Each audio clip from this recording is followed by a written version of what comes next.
Hey everybody, Bruce here with Traveling with Bruce. This video was not fun to make, and I'm going to tell you why. I might be highlighting some of the ships in the near future that may never sail again, and I hate to do this because I have a lot of viewers who love these ships, who've been on these ships countless times.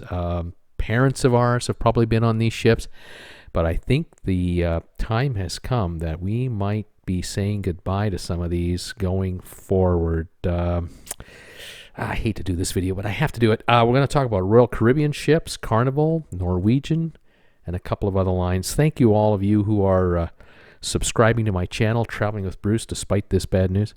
Thank you for the thumbs ups and also giving me comments on my videos, good, bad. Also, thank you those of you who are following on my Facebook group page, Traveling with Bruce. Head on over there to Facebook and ask to join the group. I'll let you in. And also, thank you for joining me on Instagram. One more thing, we have a RedBubble Store. The link is down below in the description where you can pick up all kinds of logoed items for TWB, like masks and coffee mugs and T-shirts. Check it out. Thank you for your support. All right.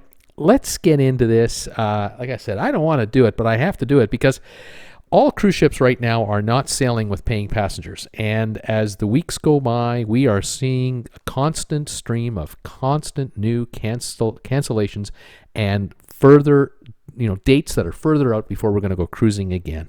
And in the case of Royal Caribbean, there are a couple of ships here that are probably likely not to be with us much longer. The Empress of the Seas is one of them, and the Majesty of the Seas is the other. Now, the story about the Majesty of the Seas was that it was supposed to be going over to the Pullmantur line, which Royal Caribbean owns 49% of.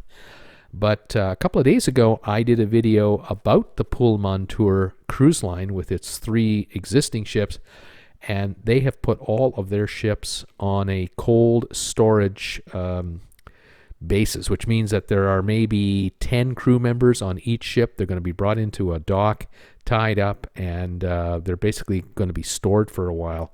And it's going to be quite some time before we see Pullmantur come back on. This ship right here was supposed to be joining Pullmantur, and unfortunately, it may still eventually join the line, but I don't know if it's going to sail again as a Royal Caribbean vessel. I'm not exactly sure. It was built, the Majesty was built in 1992. She was refurbished in 2016, and she can handle 2,700 passengers. But the ship is, old school now. Social distancing being a big deal going forward, scenes like this are not going to be allowed with all those folks in the pool and everyone, being so closely bunched together. So we'll have to see what happens. Over here on Princess, the Sun Princess cruise ship.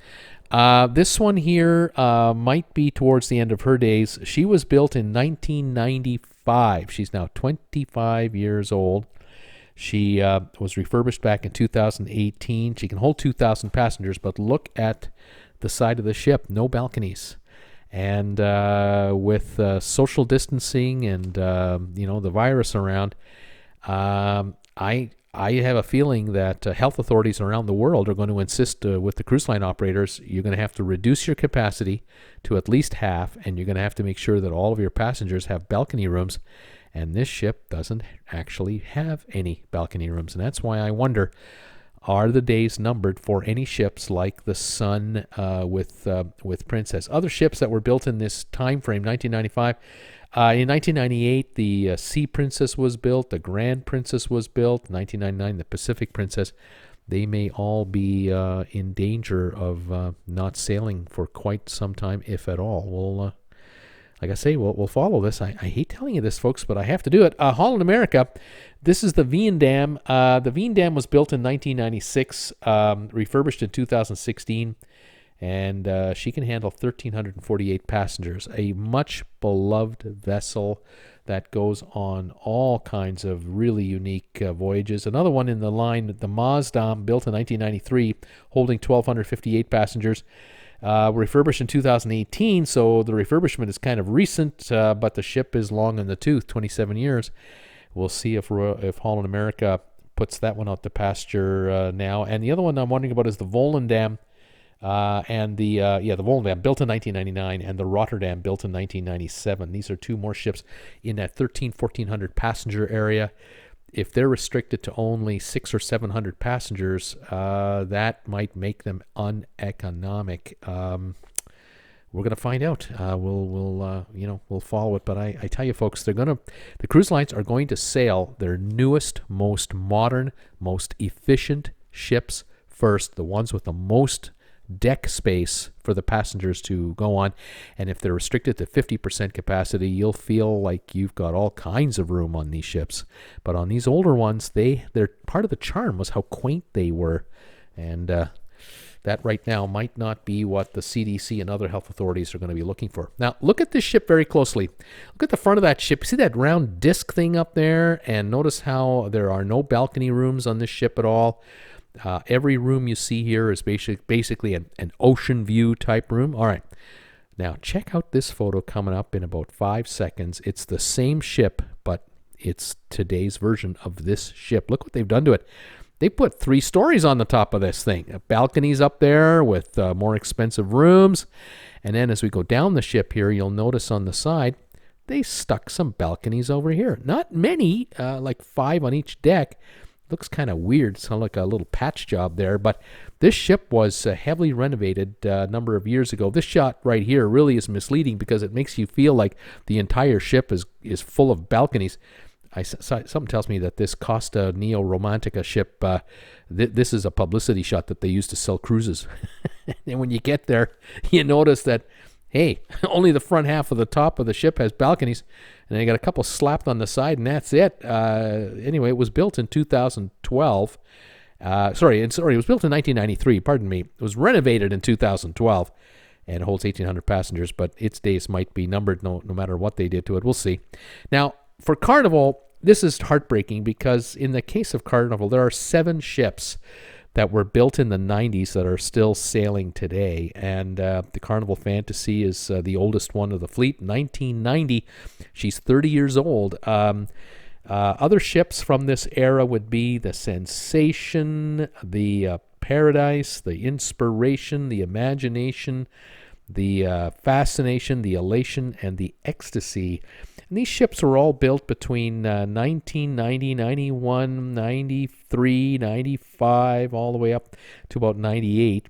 And they've been refurbished in the last 3 years, from 2017, 16, 17, 18 sort of thing. And they all hold around 2,000 passengers each. But all of these ships, practically all of them, are exclusively inside rooms and ocean view rooms only. Very few balconies among some of these. Few balconies have been added over the years. They put water slides on some of these ships. They've tried to enhance them.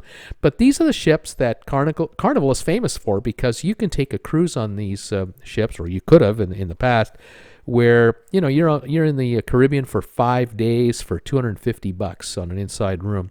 These ships were the ones that were heading to Cuba when Cuba was open to sailing for Americans. At the time that these ships were allowed to sail into Cuba, Carnival was raking in the cash. They were hauling in $120 to $150 a night for these rooms because the demand was so high to sail to Cuba. Carnival was not going to use their newest, latest, most expensive ships. They were using these old timers for that run. Same thing with Royal Caribbean here with these ships. These older 1990, 95 vintage ships that are now 25, 30 years old, they were also going into Cuba, and these ships were given a whole new economic life because of the Cuba sailings. But unfortunately, this past year, the Trump administration just shut her down, and that's all she wrote. This picture here is very telling, very revealing. This is what cruise ships used to look like, and this is what big cruise ships look like now. And you can see the Allure of the Seas, which is now 10 years old, holding 6,000 passengers. Even on a restriction at 50%, she'll handle 3,000 paying passengers.